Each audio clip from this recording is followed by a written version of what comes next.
Hi. Well, the situation in Indo-Pacific region is not that peaceful, yeah? And for that, I would like to make some comments. But before I continue, please check again, yeah? Your subscription is still there, your notification is active, yeah? Because it happened that subscription disappeared.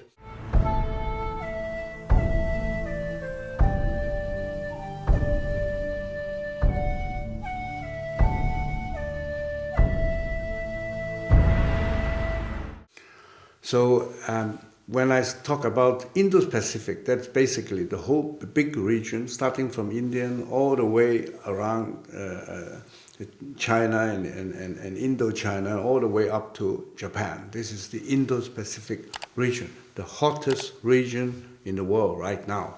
Recently, Chinese jet fighter flew over Taiwan and every day, yeah, and more. In the time when Donald Trump was still the president, they were flying with two planes over Taiwanese air room, yeah. And now, since Biden became the president, it's much more. The last one was 25 jet fighter flying over Taiwan, and not only that, in more or less in the same period. First time since maybe first time historically, I think, the Chinese aircraft carrier, Liaoling, yeah, that's the first Chinese-made, well, it's not really 100% Chinese-made, they bought it from Ukraine, okay? And then they finished the job by putting Chinese technology.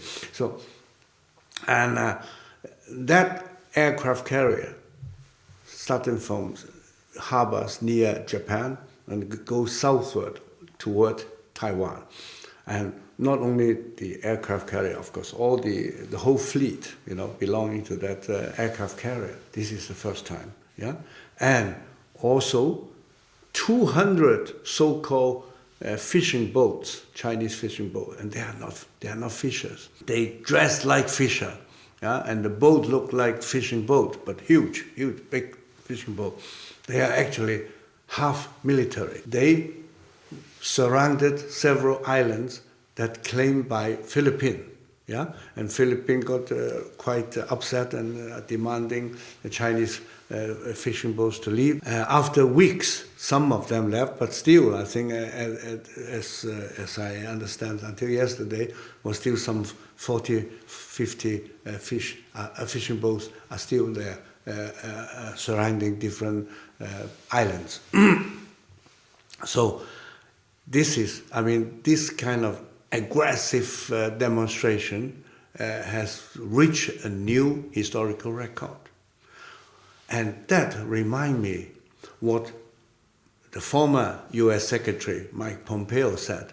You remember after the Alaska meeting between the Chinese top diplomat and the new American diplomat Blinken, there was a kind of, the Chinese make a show humiliating the American to beat up the nationalistic feeling in China, yeah? And to show the world we are almost now the boss of the world. And after that event, Mike Pompeo made a very interesting comment. He was giving advice to the new Biden administration by saying, weakness beget war. Weakness beget war. So showing weakness, the risk of war may increase. And unfortunately, it looked like so. I mean, since Biden administration came to power, I mean, listen to Biden when he talk about China. When you ask, what is your China policy? He say, our policy is the strategy of patience. And then his Secretary of State, Blinken, make it more detailed. What we mean by strategy of patience? It means when it is appropriate, we cooperate with China. When it's appropriate, we compete. When it's appropriate, we oppose. What a strategy. The problem is the Chinese Communist Party. Well, the problem is not China, actually. Like Pompeo and Donald Trump make it very clear. It's the CCP, Communist Party, yeah? Not the Chinese people, not the nation China. Yeah? That is important. But what Biden and Blinken were saying, if you just think about, as I used to mention before, yeah? The Chinese Communist Party is a transnational criminal organization. If you really understand that they are a criminal organization, how can you talk about when it is appropriate, we cooperate? Imagine you talk like this in your daily life. Yeah? Someone knows that a certain organization is a mafia organization, a gangster organization, and they say, yeah, when it is appropriate, then I cooperate with them. And when it is appropriate, I compete with them, and so on.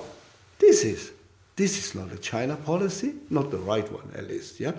So, interesting is, during Trump's time, his slogan, so to say, yeah, is peace through strength when it comes to China policy. Yeah? So he understands that, with a gangster, with a criminal organization, you cannot talk gentle, like a gentleman. They don't care. Yeah? Unfortunately, you have to show your strength. And you don't just show your strength, you have to be strong. Yeah? And that was the Trump's concept, and also Pompeo. Yeah? And they did it. And I tell you, during Trump time, no matter what you think about Trump, it's a fact that the Chinese Communist top official showed much more respect to America and to Trump administration than what they do to Biden. It's very dangerous. But some of you may say, oh, but wait a moment. Biden also criticized China human rights. Biden administration now also sanctioned a Chinese official because of the Xinjiang Uyghurs forced labor camp. Yeah, true. But that's not enough. It's far, far away from what Donald Trump was doing in the case of China. Donald Trump, what did he say? He make it almost impossible for Chinese Communist Party member to get a visa to stay in America, to work in different American company and project, yeah? And even he was on the way to move to, even for Chinese Communist Party member will be difficult to study in America. This is right, because the Communist Party is a transnational criminal organization, yeah? And Pompeo make it very clear. We love Chinese people. They are diligent people, hardworking people. But the Chinese Communist Party is the problem, and that is a very clear cut.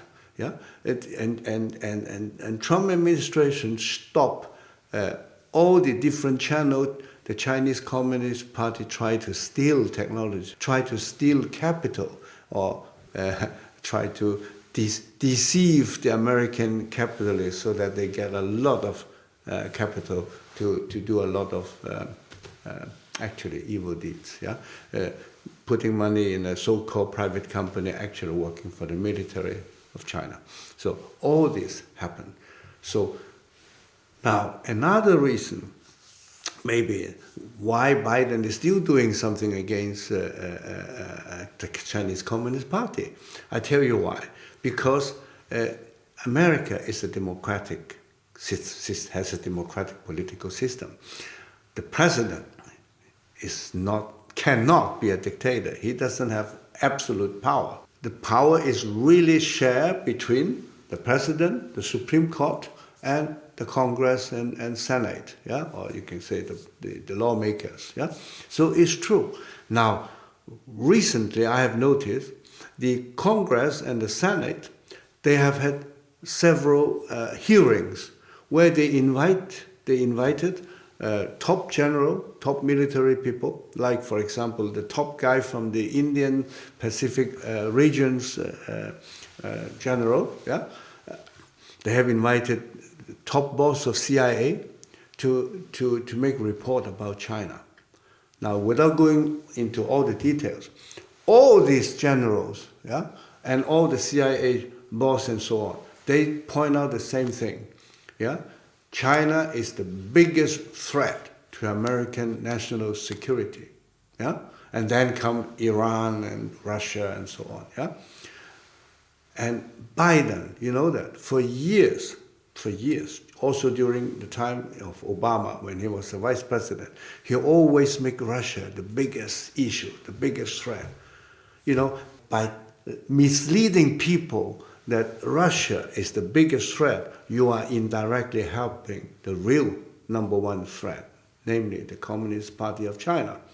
This is what Biden is still trying to do, but he cannot go too far because the people in the Congress and the people in the Senate, yeah, bipartisan understanding is China is threat number one, particularly the military.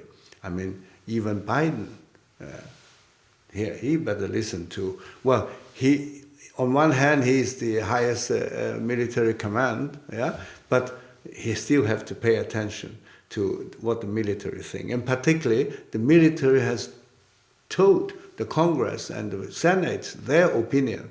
And as a president, he has to listen to the lawmaker too, yeah, particularly when right now is a very hot bill going on, which is very interesting. It's called Strategic Competition Act. And this whole bill is formulated to target China. How America should protect its interests, protect its national security because of the ever-increasing threat from China. This is how they call it, or it's from CCP actually. So, and that, I understand, a lot of senators and congressmen from both parties support that bill. So when that goes through, then Biden has to do something strategically against China.